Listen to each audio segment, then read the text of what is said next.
Yes, this is Mike Flynn, School Nutrition Director for MS 8011. We've been invited to another classroom with our chefs initiatives, exposing students to healthy options.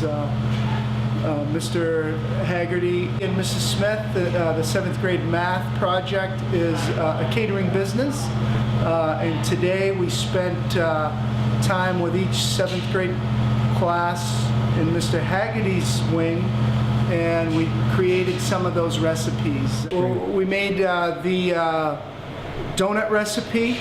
We did an oven-baked donut. We used some whole grain flours, some buttermilk for a little healthy twist.